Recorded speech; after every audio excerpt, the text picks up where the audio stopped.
Genotype sits amongst the higher quality VR games in terms of its presentation. Advertising itself as a Metroidvania FPS adventure with non-linear maps, I can happily say this wording does not mislead. What you get is very much that, and I found the exploration aspect of my time spent playing Genotype to be the most interesting and memorable. Metroidvania implies a game loop of exploration through a larger environment which you will need to backtrack around when acquiring new items or power-ups in order to unlock previously inaccessible areas so you may progress the main path. Genotype delivers on this experience, though not to the amount you might hope if you're already familiar with this genre. As with any adventure, the journey is always more important and meaningful than the destination. And while Genotype remains strong with its world presentation all the way through to the end, how we interact with that world during the journey will leave you with a markedly different impression depending on what you value more as a participating player. Before I get into my impressions though, there's something very, very important I need to talk about for those of you who will try to play this on PC using the Valve Index, and that is involving the default controller bindings. This is an issue that plagues many VR games that are typically made for Quest and then ported to PC, in that the default bindings can be very, very problematic, leading a user to believe that they may be broken, when that is in fact not the case. To understand this issue, you need to understand how the Index controllers work. We all know that they have finger tracking and that you squeeze the controller to activate the grip as opposed to pressing a button like you do on other controllers. This function of the Index controllers has two stages to it, which you can customize according to your needs. One is called pull, the other is called force. Pull is basically where, if you set the threshold to a certain level up here, let's say to 90, it means the closer your fingers are to touching the controller, depending on the threshold, will then activate that function, and then you have the deactivation threshold. So in the case of here, if it's set to 90, my fingers have to be quite close to the controller before it activates the grip, and then if I set the deactivation threshold all the way to the lower number, it means I have to move my fingers quite far away in order to deactivate the grip. Think of it as like an invisible sensor surrounding where your fingers are, and the threshold for that sensor changes depending on what you adjust here. That's fine. By default though, usually these games are set to force, and that means a tight squeeze that comes after the pull threshold. So imagine that your fingers are away from the controller and then you curl them until they're all touching the controller, and that would equal the equivalent of 100 for the pull. But then if you start to squeeze your fingers harder and actually squeeze the controller itself, that then becomes a force input as the controller detects it. By default, usually these games have quite a high threshold set for force, meaning that you have to squeeze the controller ridiculously hard and hold it ridiculously hard in order to grab and hold something in the game. Developers, whenever you are porting your game over to PC, specifically if you know the Index controllers are going to be used, for the love of all that is holy, please ensure that the grip binding is not set to force by default and that it is set to pull. I don't know how you do this on your end, but it is your responsibility to do so. I've noted some posts on the Steam forum of users thinking that the grip function is broken entirely and giving up on the game because they don't know that they can go into the bindings menu themselves within Steam VR and change it from force to pull. Nor should the user really have to be expected to know this and do it to begin with. It's more of an advanced thing. So yes, please, devs, try to avoid this issue going forward into the future. Take more care, have more consideration for these things. Thank you. I was struck very pleasantly in the opening few minutes of the game when I realized all of the interactions and the heads-up display were contextualized in some way within the game world. You see a heads-up display because you wear some kind of head device which allows you to communicate with the other character, and your weapons and the item usage were all handled via a pair of sci-fi gloves that you can see demonstrated on screen now. Really good stuff. And this kind of contextualization should be the bare minimum for VR, as it matters so much more in comparison to flat screen. The theme of all these things I also found to be quite creative. The tokens are not just tokens, but they're appropriate little gadgets that you slot into your gloves in order to obtain them. The weapons, of course, as you can see, are various kinds of biological shapes which emerge from the hand and are selected by pulling on a string, as opposed to just pressing a random button. If you're experienced with VR for even a short length of time, you should understand the difference in feeling these contextual interactions create, as opposed to abstract floating screens that mimic flat screen and nearly always feel inappropriate. That being said, the one concession made here, as with a lot of other games which feature similar things, is the main menu, which continues to use the laser pointer format, and any interaction you do on a screen within the game world. But we can forgive it in this case.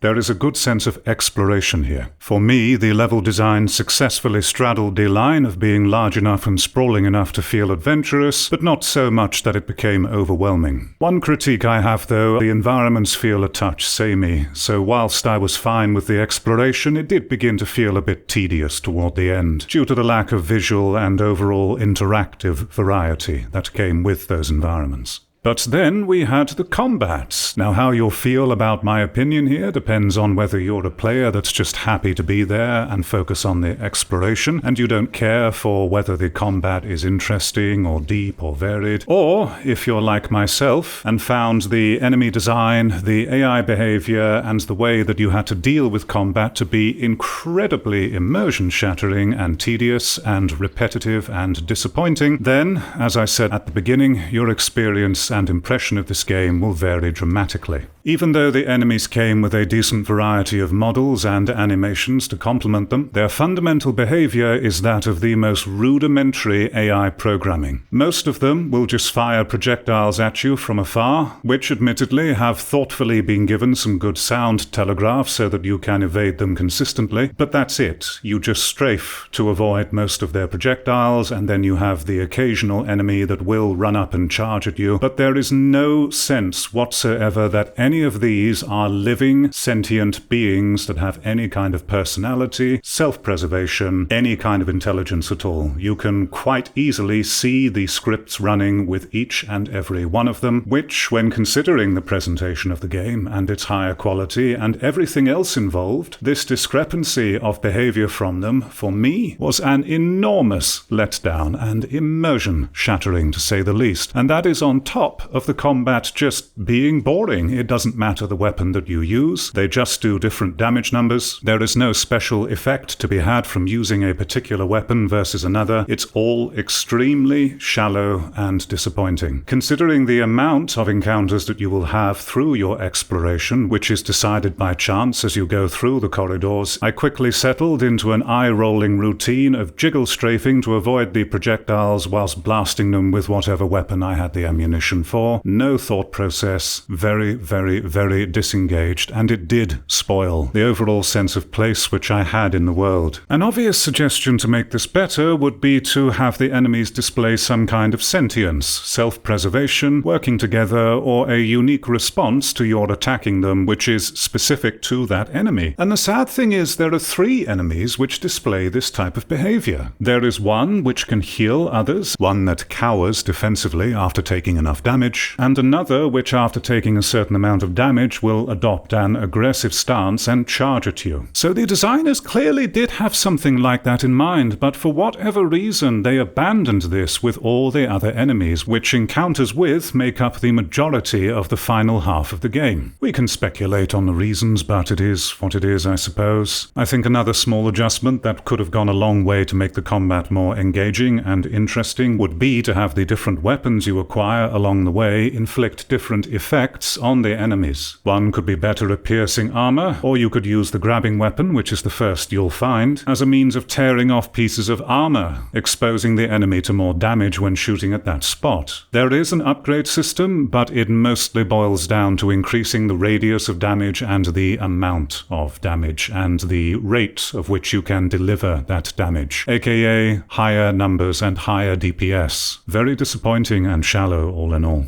Needless to say, the combat sucked, was immersion-breaking and extremely disappointing, especially with the bosses. But if you don't care about that and you just want to have some exploration, you'll be fine. As always, seeing this happen on flat screen does not do it justice or can actually even feel appropriate, because on flat screen you are pressing buttons in order to execute actions, which take place on a screen that is far away from your own being. But when you're in the headset, even though in many cases you are still pressing buttons, the sense of place that you feel when embodying the avatar directly and being surrounded by the world creates a completely different impression when you see this occur. One of the key differences that VR gameplay offers is that you have a much stronger sense of feeling about everything that happens, as opposed to flat screen where things are far more abstract and you can't really connect in the way that you can do in VR. So yes, the combat and the AI was devastating, for me, to say the least. One of the reasons that I like to play games is to be challenged and to be forced to take on a new context and have myself mentally engaged to a point which I'm rewarded for. Not all of the time, of course, but that is generally how I like to approach games, if that's what they appear to offer.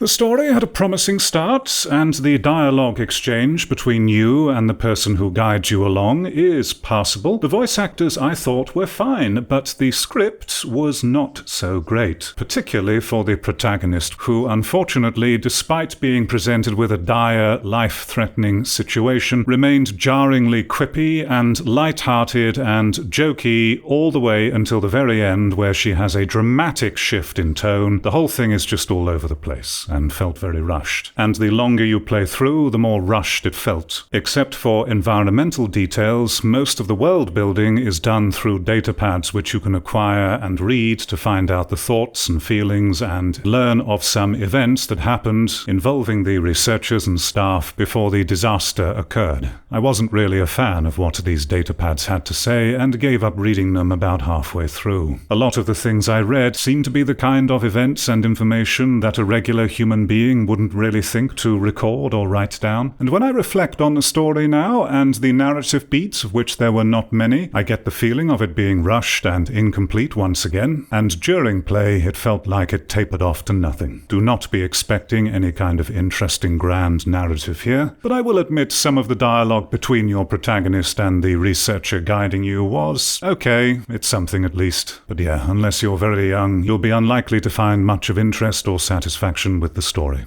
I liked the visuals of this game. There are some who would prefer more fidelity when it comes to PC VR, but in my opinion, a solid art style always trumps visual fidelity, and they can work hand in hand. And Genotype succeeded in this for me. There was a strong, tangible feel to the environmental visuals. I never saw any seams between the textures. I never got the impression that things were unstable. Everything was very solid and grounded, and from memory, the lighting and the sound effects were all good enough and made sense enough to not pull me out of the world. There are no dynamic shadows or special effects, which can be extremely poignant in VR, but to be honest, I really don't care. I would rather take this kind of solid, stable, artistically strong and sound approach to world design than something that attempts to use realistic rendering effects, but has the consequence of looking extremely unstable, shadows needing to render in just a few meters in front of you, blurry anti-aliasing, low-resolution shadows. You know what I mean, just that visual instability that comes when focusing on trying to cram in all of these graphical fidelity and visual effects as opposed to having a strong, solid art style as a foundation.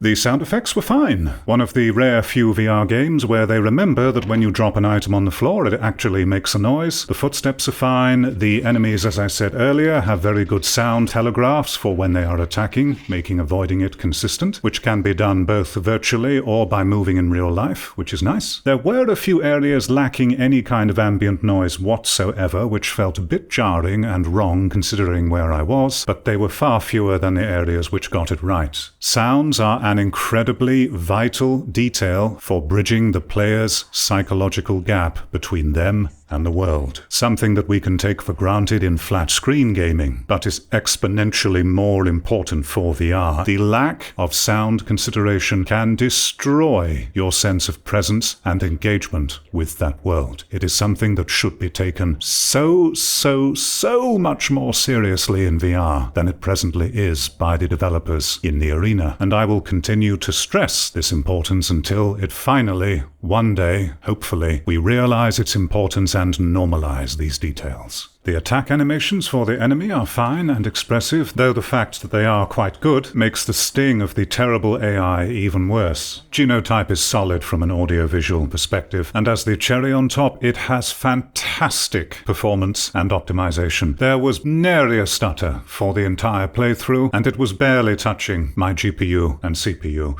Even a very low-spec machine should be able to run this game absolutely fine, and in a stable manner, which is not so common to find in VR games. Even Quest ports, like this one is, can still have unreasonable performance demands on your much higher powered PC, and run like crap, and be more unstable for reasons that I can't comprehend beyond it probably being a skill issue. A lot of the time it just doesn't really make any sense. VR is still in that place where you can have something that outputs amazing visuals and barely touches your hardware, and then have something that looks like complete crap and it destroys your PC. I look forward to when we leave this awkward phase of performance for VR. And Genotype is a shining example of performance and optimization done well, from a user's perspective who doesn't really know what goes on under the hood.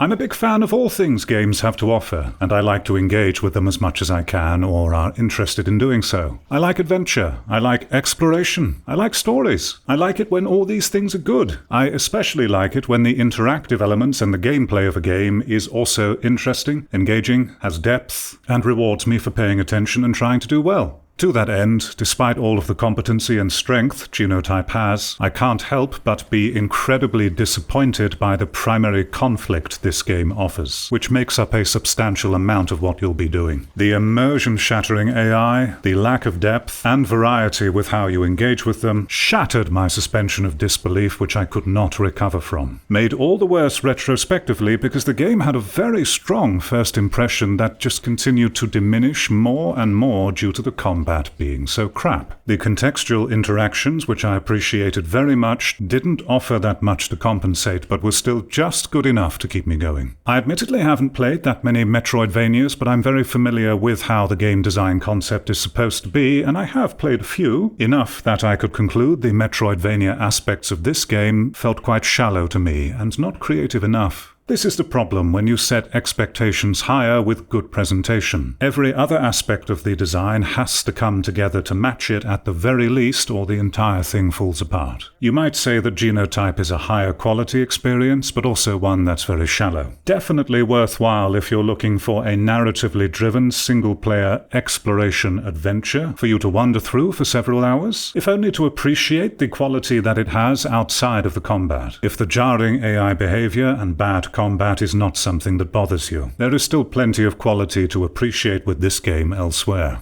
Genotype's incoherence in design quality, mostly with the AI and combat, causes it to fall short of being considered an excellent little experience. I really appreciate all of the efforts it made to have everything be contextual and in-world. Those small touches make a big difference. I found myself quite disappointed when the credits rolled during my playthrough, but reflecting upon it now and recording this voiceover, I find myself strangely having a more positive sentiment toward it than I expected, despite my grievances with the game. And I really can't put a finger on why. I guess there's something to be said about the subconscious impression that decent quality elsewhere can still leave on you. That's my conclusion. Make of it what you will. Thank you for listening.